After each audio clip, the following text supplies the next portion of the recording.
நமஸ்காரம். அஸ்மத் சர்வ குருபியோ நமக. இது நமது உலகம் சேனல் நேயர்களுக்கு வேங்கடம் ராம்நாராயண் அன்பு கலந்த வணக்கங்கள். என்றென்றும் மாற்றம் ஒன்றே மாறாதது என்று எண்ணிக்கொண்டிருக்கக்கூடிய தனுர் ராசி அன்பர்களே, நண்பர்களே, நல்லதை நோக்கியே நாம் என்றும் நகர்வோம். இந்த தனுர் ராசிக்கு இதுக்கு முன்னாடி நம்ம குரு பயிற்சி, சனி பயிற்சி, மாத பலன்கள், வருட பலன்கள் இதெல்லாம் பார்த்துட்டுருக்கோம். இப்போ வித்தியாசமாக வாழ்க்கையின் எதிர்பார்ப்புகள் எப்படி இருக்குது, எப்போ நாம் முன்னேறுவோம். வாழ்க்கை அப்படின்னு ஆரம்பித்தாலே தனுர் ராசிக்கு மூலம், போராடம், உத்திராடம். மூலம் 4 கால்கள், போராடம் 4 கால்கள், உத்திராடம் 1 கால், ஒரு பாதம். ஸோ 9 பாதங்கள் கொண்ட நமது ராசி. இதில் மூலம், போராடம், உத்திராடம் தனித்தனியாக பார்க்குறதுக்கு முன்னாடி மூலம், பூராடம், உத்திராடம் இப்படி ஒன்றொன்றுக்கும் நாம் ஏற்றங்கள், மாற்றங்கள் வரும் அப்படிங்கிறத பார்க்குறோம். அதற்கு முன்னாடி தனுர் ராசிக்காரர்களாக நமக்கு ஜென்ரலாக என்ன ப்ரெடிக்ஷன், எதிர்பார்ப்பு என்ன? ஏன்னா தனுர் ராசியில் இருக்கக்கூடியவர்களுக்கு தனுர் அப்படின்னு சொன்னாலே வில், குருவனுடைய ஆதிக்கம் அதிகமாக இருக்கக்கூடியவர்கள். ராசியாக இருந்தாலும் லக்னமாக இருந்தாலும் குரு தான் அதிபதி. அப்படிப்பட்ட குருவை என்றென்றும் நாம் முதல்ல தேவையானவர்கள்ட்ட கேட்டு பெறக்கூடிய சக்தி நமக்கு வேணும்.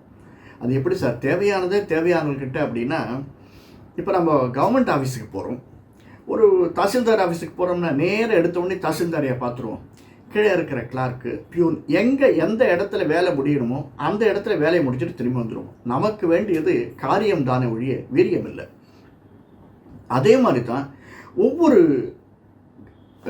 தெய்வங்கள்கிட்டையும், நம்முடைய இஷ்ட தெய்வம், குலதெய்வம், இதை நம்முடைய தசா புக்திகளை கொண்டு நாம் எப்படி அதை நமக்கு அனுகூலமாக்கி கொள்ளலாம் என்பதை தான் நம்ம பார்க்க போகிறோம். தனுர் ராசியில் உத்திராட நட்சத்திரம், அதாவது கிருத்திகை, உத்திரம், உத்திராடம் சூரியனுடைய கால். எப்படி சார் சூரியனுடைய கால்னா, சூரியனுடைய செல் நாம் பிறந்திருப்போம்.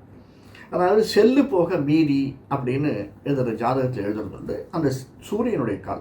ஸோ நம்ம ஃபஸ்ட்டு முதல்ல சொன்ன மாதிரி குருவை பிடிச்சிக்கணும், அடுத்தது சூரியனை பிடிச்சிக்கணும். இது ரெண்டும் நமக்கு பிறந்த திசை. நமக்கு இந்த உலகத்தை காட்டியது, இப்பொழுதும் தற்போதும் உலகத்தை வெளிச்சத்தை காட்டி கொண்டிருப்பவர் சூரியன்தான். அம்மா அப்பாவை பிடிச்சிக்கணும். இந்த 4 பேரும் நமக்கு முக்கியம். இந்த 4க்கு அடுத்ததாக கிட்டத்தட்ட சூரிய திசையில் ஒரு 2 வருஷம் 3 வருஷமும் இருக்குன்னு வச்சுப்போம். 10 6 அடுத்து இருக்கக்கூடிய சந்திரதிசை 10 வருஷம், 13 வருஷம், செவ்வாய் திசை 7 வருஷம், கிட்டத்தட்ட 20 வருஷம் நமக்கு நினைவு தெரிந்தோ நினைவு தெரியாமலோ இளமை இருக்கக்கூடிய சமயத்தில் போயிடும். 20 வருஷம் 16 13 13 20 வருஷம் போயிடும். அடுத்து இருக்கக்கூடியது ராகு திசை, அடுத்தது குரு திசை.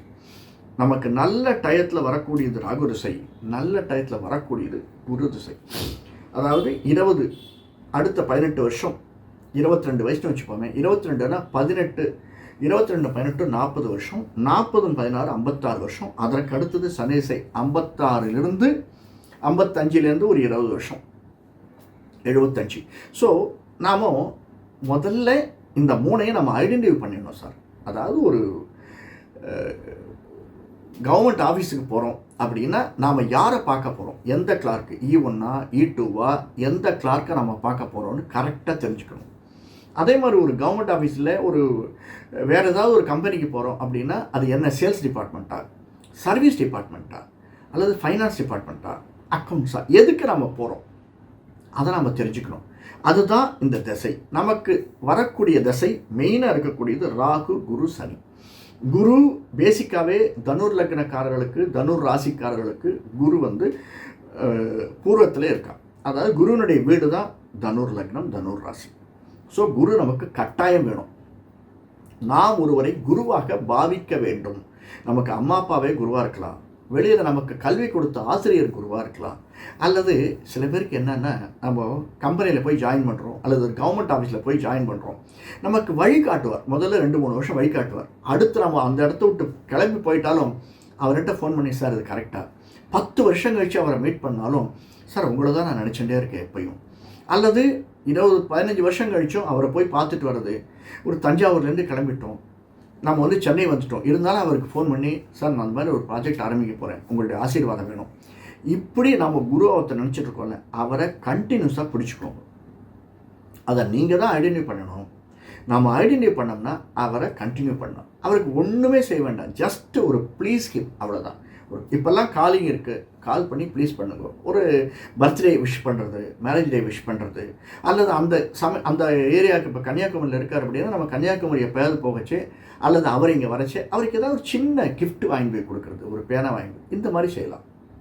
இது குரு முக்கியம். அதாவது கடவுளை அல்லாமல் நம்ம வெளியில் குருவை வச்சுருக்கு. சில பேருக்கு என்னுடைய வீரபத்திரம் தான் எனக்கு குரு, என்னுடைய எல்லை சாமி தான், எல்லை தெய்வம் தான் என்னுடைய குரு, அவர் தான் என்னை வழி நடத்துகிறார். நான் வீட்டை விட்டு வெளியில் இந்த ஊரை விட்டு நான் கிளம்பினேன்னா என்னுடைய எல்லை தெய்வத்தை தான் என்னுடைய குருவாக, அவர் தான் எனக்கு வழிகாட்டுறார் அப்படின்னு அந்த குருவை நாம் முதல்ல வணங்கணும். அதே மாதிரி தட்சிணாமூர்த்தி, ஐயப்பன், முருகன், இதெல்லாம் ஃபஸ்ட்டு. ரெண்டாவது, செவ்வாய் போயிடுறது. அடுத்தது வரக்கூடியது 2ஆம் வீட்டுக்குடையவன் சனி. ராகு, குரு, சனி. இதனால் இந்த 3 பேருடைய, முதல்ல நம்ம குருவை பற்றி பார்த்தோம், அடுத்தது ராகு.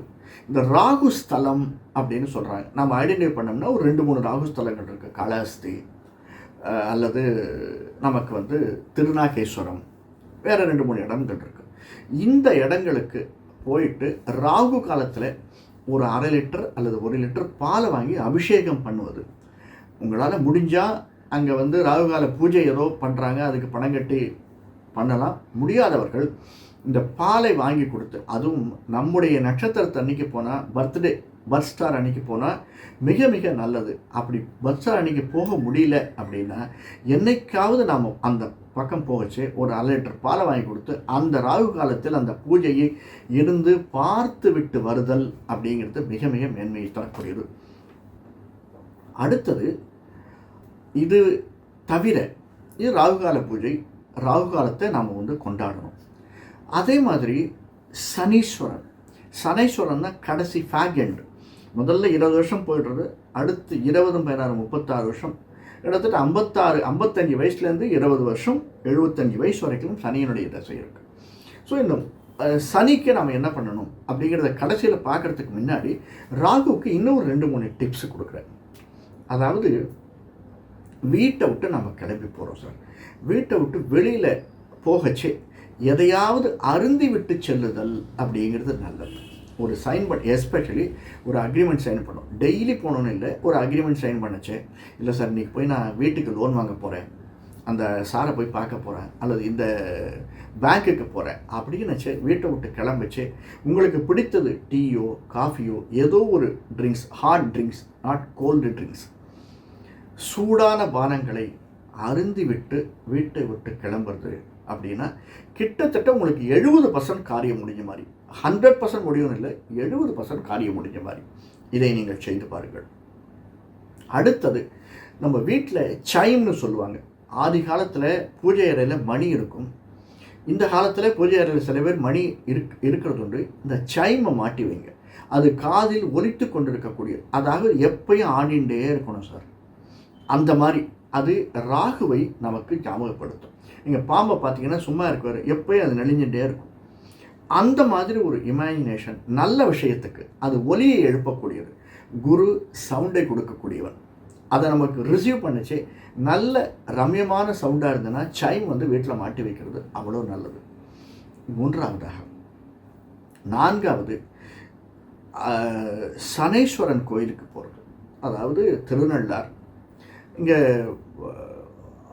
வேளச்சேரி பக்கத்தில் கூட ஒரு சனீஸ்வரன் கோயில் இருக்குது, அல்லது திருக்காட்டுப்பள்ளி அல்லது திருவண்ணாமலை பக்கத்தில் இருக்கக்கூடிய சனீஸ்வரன் கோயில். இந்த சனீஸ்வரன் கோயிலுக்கு முடிஞ்சால் வருஷத்துக்கு ஒரு தரம் சென்று வருதல் மிக மிக மேன்மையை தரும். சரி சார் என்னால் முடியல அப்படின்னா, நாம் எப்போ 2 வருஷம் அல்லது 3 வருஷத்துக்கு ஒரு தரம் திருநள்ளாறு போனாலும், இந்த சனீஸ்வரன் கோயிலுக்கு போனாலும், நம்முடைய பர்த்டே அன்னைக்கு போனால் எப்போ வேணாலும் போகலாம், அல்லது சனிக்கிழமைகளில் போனால் ஈவினிங் 7 to 8, நோட் பண்ணிக்கோங்க, ஈவினிங் 7 to 8 சென்று அந்த சனீஸ்வரனை சேவித்து வருதல் மிக மிக ஏற்றை தரும். அதே மாதிரி திருநள்ளாறு போனால் தயவு செஞ்சு உத்திராட நட்சத்திரக்காரர்கள் வெளியே வரும்போது விளக்கு ஏற்ற வேண்டாம், நமக்கு அது தேவையில்லை. சரியா? 4வது, சார் நான் இங்கெல்லாம் போக முடியல, வீட்லேயே இருக்கேன் அப்படின்னா வியாழக்கிழமைகளில் ஈவினிங் 7 to 8 நம்ம குருவாக சில இஷ்ட தெய்வம் குலதெய்வம் வச்சுருப்போம், வீட்டில் ஃபோட்டோ வச்சுருப்போம், அதற்கு முன்னாடி விளக்கேற்றி வருதல் ஈவினிங் 7 to 8 வியாழக்கிழமைகளில். இதை ரெகுலராகவே வச்சுருந்தீங்கன்னா நம்மளுடைய கிராஃப் லைஃப் கிராஃப் அப்படியே மேலே போகும் சார். இதெல்லாம் செஞ்சு பாருங்கள். ஒரு 2 வருஷம் 3 வருஷம் கண்டினியூஸாக பண்ணோம்னு வச்சுக்கோங்களேன், நிச்சயமாக மேன்மை இருக்குது. ஒரு ஈவினிங் 7 to 8 வியாழக்கிழமைகளில் சென்று வீட்டிலேயே விளக்கேற்றி வைத்து, முடிஞ்சால் நமக்கு குரு எந்த தெய்வத்தை வணங்குகிறோமோ அந்த தெய்வத்தினுடைய ஸ்லோகங்கள் தமிழ்லையோ இங்கிலீஷ்லேயோ சான்ஸ்கிரிட்லேயோ எதில் தெரியுறதோ அதை சொல்லலாம்.